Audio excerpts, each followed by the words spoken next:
Hey guys, welcome back to Mom of 3 and Me, where I'm teaching you how to build a business while you're raising your babies. If you are new here, welcome. I'm Brieanna Lightfoot Smith. I'm a mom of 3 boys, hence the title Mom of 3 and Me. And I am walking through the process myself of building a profitable business while I'm raising my babies.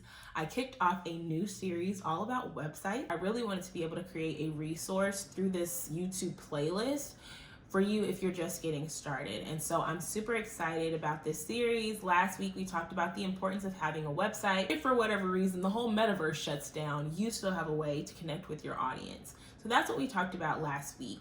And if you either saw that video and felt like, okay, Bree, you're right, I don't want to just rely on my Instagram page or my TikTok to build my brand or business, then you're going to really like today's video. And if you are on this video because you're like, girl, I know the importance of a website, I just don't know what I need to build my own, you're going to like this video as well. So without further ado, let's get into the 3 things that you need if you're building your website yourself.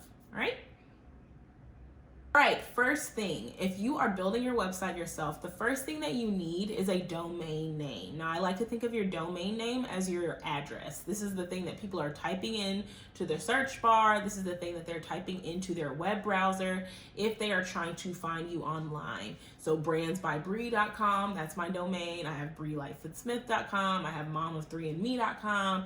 I have a lot of domains, y'all, because I like to own my stuff, and I like to say, you know what, if I decide I want to monetize this, I have a place where people can go and make their purchases. There are a lot of domain name providers. I have my domains primarily on Bluehost, on Namecheap, and on GoDaddy, but some additional ones are DreamHost. You can get your domains even on Google. Google has domains, and so it's really up to you. I do have links to Namecheap and Bluehost in the description box, as well as on the resources page on my website, because again, those are my favorite. Namecheap is literally cheap. Like, they were not playing when they named it that. They were so smart in branding themselves as Namecheap, because the domain names are, unless you have a really popular name, it's like $10 or less. They don't charge you anything for having privacy, which I would go with Namecheap personally, and I have a link to that in the description box as well as on my resources page. So first thing you need is a domain name. The second thing that you need is a hosting platform. Now think about your hosting platform as your neighborhood. We're just gonna keep going with this house, right? This house analogy. So if your domain name is your address, what people are typing in, what they're putting into their maps, right? If they're on Google Maps or something like that, then you can think of your hosting provider as your neighborhood. Your hosting provider is basically the location where your website is going to live.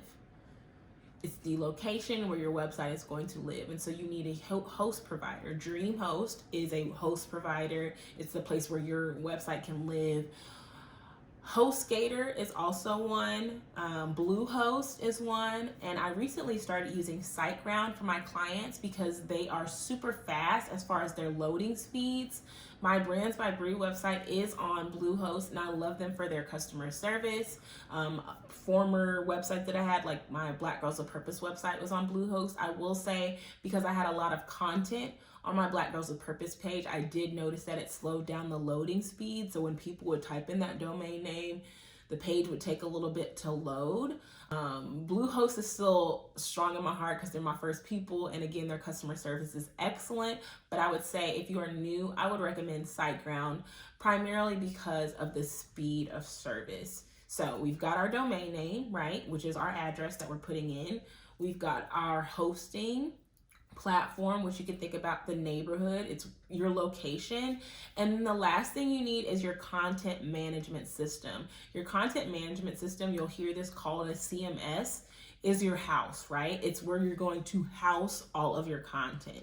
So there are a few different ways that you can go with this. We talked about Bluehost and how it is the neighborhood. WordPress is an example of a content management system because that's what the actual site content is, where that is located, right? So if you go to brandsbybree.com, if I don't have a full content management system, then you might get a notification from GoDaddy saying, hey, this is a parked domain. You guys might have seen that before. If you type in an old domain, it'll say 404 error or something like that, because that person hasn't actually built their house, or they built the house and tore it down and they didn't tell anybody that they moved, right? So that's where you get that 404 error. And so your content management system can be something like WordPress.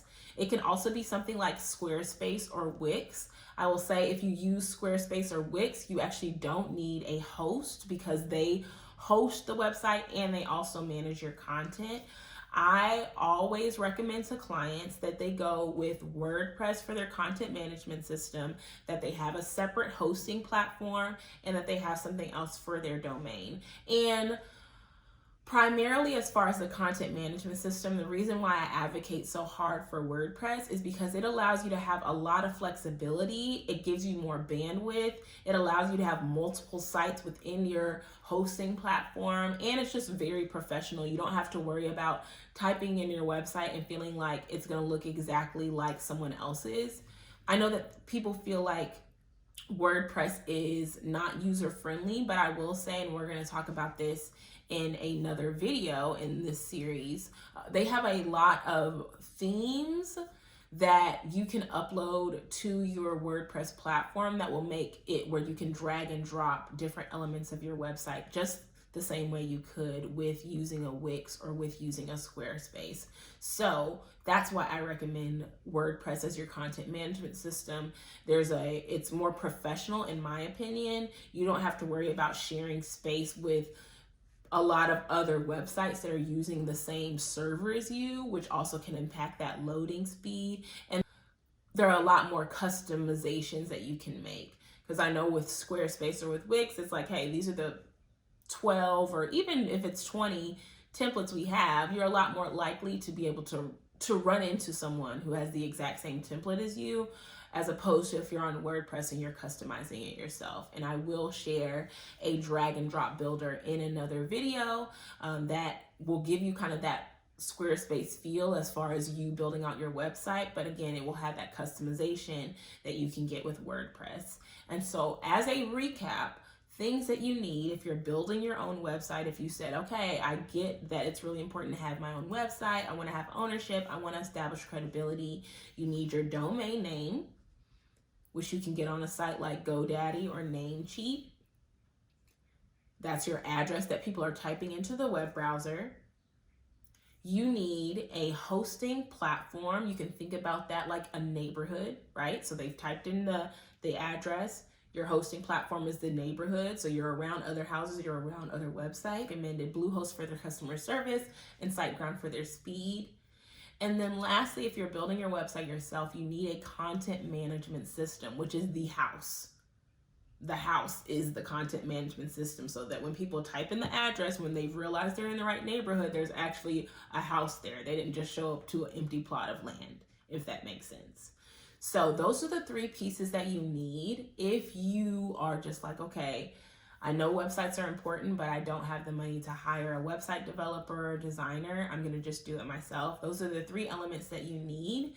And each of those is going to have to link with the other one. You're going to have to make sure that your domain is actually pointing to your website. And each of the website services that you provide, depending on who you go with, can provide you with tutorials on how to link your domain to your content management system, how to have what they call a domain name redirect, where when people type it in, it's making sure that it's actually going to the content that you've created. So I hope that this video was helpful. If you guys want me to go in depth more on any of these domains or hosting providers or content management systems, let me know in the comments and I would be happy to do that. Again, I'm here to help you guys build a brand or business while you're raising your babies. And I understand, especially if you're in a single parent home, if you're in a single income home where you're full-time stay-at-home mom, or you're the one who works outside the home and you're building this business on the side, whatever the case may be, I understand that money can be funny sometimes. And so I really wanted to be able to provide you guys with this video and these upcoming videos, as well as the previous video, as a resource. So if you are getting started, you don't feel like you're just YouTube Googling a bunch of different things. I wanted you guys to be able to look at this series from the beginning to the end and say, okay, I have everything that I need to start building. So in the next video, so I'm going to talk about the best WordPress theme for people. If you're building on WordPress, the best theme that I recommend to be able to have that drag and drop experience. In the video after that, I'll also talk about the elements that you need on your actual website if you're doing it yourself, so that you're not just having a really expensive, portfolio. You're actually giving people the opportunity to work with you. And then in the video after that, if you've already done your website, I'm going to be sharing things that your website might be missing. So I hope you guys will continue through this mini series. I'm so excited about being able to give you guys these tools, because I just understand that you got to start with what you have, right? And if this was your jam, as my girl Erin on Demand says, make sure to join the fam and subscribe. See you guys later. Bye.